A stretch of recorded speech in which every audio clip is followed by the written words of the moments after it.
അഷ്ടമിരോഹിണിയല്ലേ? അപ്പോൾ അഷ്ടമിരോഹിണിയായിട്ട് ബന്ധപ്പെട്ടുള്ള ഒരു കൃഷ്ണാനുഭവം ഒരു ചേച്ചി അയച്ചു തന്നിട്ടുണ്ട്. അപ്പം വാട്സപ്പ് ഗ്രൂപ്പിലേക്ക് വരാം. വരുമ്പം യൂട്യൂബിൽ മെമ്പർഷിപ്പ് എടുത്തിട്ട് വരിക.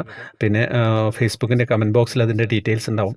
ഈ അനുഭവം നിങ്ങൾ കേൾക്കുമ്പോൾ ഇന്ന് നിങ്ങൾ ഗുരുവായൂർ കൃഷ്ണാഷ്ടമിക്ക് എത്തിയതായിട്ട് മനസ്സിൽ വിചാരിക്കുക, എന്നിട്ട് കേൾക്കുക.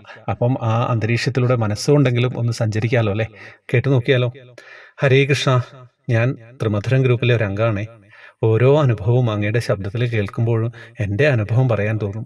ആഗ്രഹമുണ്ടെങ്കിലും എന്താ ഇതുവരെ പറയാനായിട്ടില്ല എന്നാണ്. ഇനി അനുഭവത്തിലേക്ക് കടക്കാം. എനിക്ക് കഴിഞ്ഞ വർഷം ശ്രീകൃഷ്ണ ജയന്തിക്ക് ഉണ്ടായിട്ടുള്ള അനുഭവമാണ്. 2014 മുതൽ ശ്രീകൃഷ്ണ ജയന്തിക്ക് തലേ ദിവസം പോവാറുണ്ടായിരുന്നു. അതിനിടയ്ക്ക് ഒരു 3 വർഷത്തോളം എനിക്ക് പോകാൻ പറ്റുമായിരുന്നില്ല. കഴിഞ്ഞ വർഷം എന്തായാലും പോകണമെന്ന ആഗ്രഹം തന്നെ. തലേ ദിവസം പോകാൻ പറ്റില്ല, അന്നെങ്കിലും പോകണമെന്ന് വല്ലാത്ത ആഗ്രഹം. അങ്ങനെ പറ്റുന്ന മാസം എല്ലാം ഒറ്റയ്ക്കാണെങ്കിലും പോകുന്ന എനിക്ക് അന്നത്തെ തിരക്കോർത്ത് ഒറ്റയ്ക്ക് പോകാനൊരു പേടി. അതിനാൽ തലേ ദിവസം രാത്രി കുറേ ആളുകൾക്ക് വിളിച്ചു നോക്കി, പോരുന്നോ എന്ന് ചോദിച്ചു. വിളിച്ചു, ആർക്കും പറ്റില്ല. അങ്ങനെ നിരാശയിൽ എനിക്ക് തോന്നി, ഇനി ആരോട് ചോദിക്കണ്ട, ആരെങ്കിലും എന്നോട് വന്ന് ചോദിക്കട്ടെ എന്ന്. രാവിലെ ആയിട്ടോ, അടുത്തുള്ള അമ്പലത്തിൽ ഈ ആഗ്രഹം ഉള്ളിൽ വെച്ച് പോയി. തൊഴുത് നിൽക്കുമ്പോൾ ഒരു ചേച്ചി വന്ന് തോണ്ടിയിട്ട് ചോദിക്കുകയാണ്, നിഷ വരുന്നോ ഗുരുവായൂർക്ക്? ഞങ്ങൾ പോവാണ്, ബസ്സിലാണ് എന്ന്. ഇത് കേട്ടപ്പോൾ എൻ്റെ കണ്ണ് നിറഞ്ഞൊഴുകി തുടങ്ങി. അവരോട് അന്ന് പറഞ്ഞു, ഞാൻ അമ്പലത്തിൽ നിന്ന് കുറച്ച് നടക്കാനുണ്ട്, വീട്ടിൽ നിന്ന് വരുമ്പോൾ അനിയനോട് കാത്തു നിൽക്കാൻ പറയാൻ വിളിച്ചു പറയട്ടെ.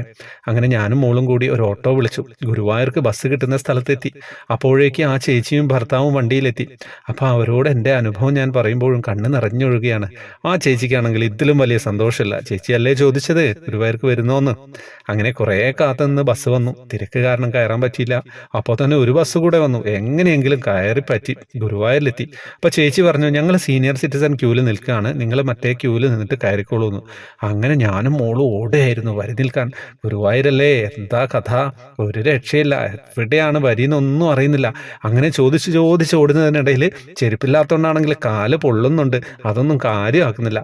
വരിയുടെ അറ്റം കാണുക, ആ ചിന്ത മാത്രം. അങ്ങനെ എത്തിച്ചെന്നപ്പോൾ വിചാരിച്ചത്ര തിരക്കില്ലായിരുന്നു ആ വരിയിൽ കേട്ടോ.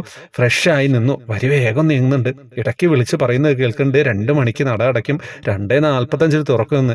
ഞങ്ങൾക്ക് ആശ്വാസമായി. ഞങ്ങൾ വരിയിലെത്തിയില്ലേ എന്ന്. ഞങ്ങൾ എത്തുമ്പോഴേക്കും 12:15 അങ്ങനെ 3 മണിക്ക് തുറന്നു. ഞങ്ങൾ കണ്ണ് നിറഞ്ഞൊഴുകി പ്രാർത്ഥിച്ചു. ഗുരുവായൂരിൽ ജന്മാഷ്ടമി ദിനം ഇങ്ങനെ പ്രാർത്ഥിക്കാൻ കഴിയുമെന്ന് ഒരിക്കലും പ്രതീക്ഷയില്ല. പിന്നെ ഊണിനുള്ള വരി നിന്നു. അപ്പോൾ ഒരാൾ പറഞ്ഞു, ഈ വരി എല്ലാവരും നിൽക്കുന്ന വരിയല്ല എന്ന്. ഞങ്ങൾ അതുവരെയും ഭക്ഷണമൊന്നും കഴിച്ചിട്ടില്ല, ഇനി എന്ത് ചെയ്യും? ഞങ്ങൾ നാരായണാലയത്തിൽ ഉള്ളിൽ പോയി കുറച്ചു നേരം നിന്നു. പുറത്തിറങ്ങുമ്പോഴാണ് വീണ്ടും ഊണിനുള്ള ക്യൂ നിൽക്കുന്നു. അവിടെ ആകെ ഒരു ബഹളം. ആളുകൾ ഇടയ്ക്ക് കയറാൻ നോക്കുന്നു, ബഹളമായിരുന്നു. അപ്പോൾ ഞാൻ ക്യൂ തുടങ്ങുന്ന ഭാഗത്തു കൂടെ കയറാൻ നോക്കി. മോള് പറഞ്ഞു വേണ്ട എന്ന് പറഞ്ഞു. ഞാൻ പറഞ്ഞു നോക്കാമെന്ന് പറഞ്ഞു. അങ്ങനെ ഞങ്ങൾ അധികം വരി നിൽക്കാതെ ഭക്ഷണവും കഴിച്ചു. ഞങ്ങൾ കൂടെ വന്നവരെയും കാത്തു, നാമം ചൊല്ലി അങ്ങനെ വീട്ടിലെത്തുകയാണ്.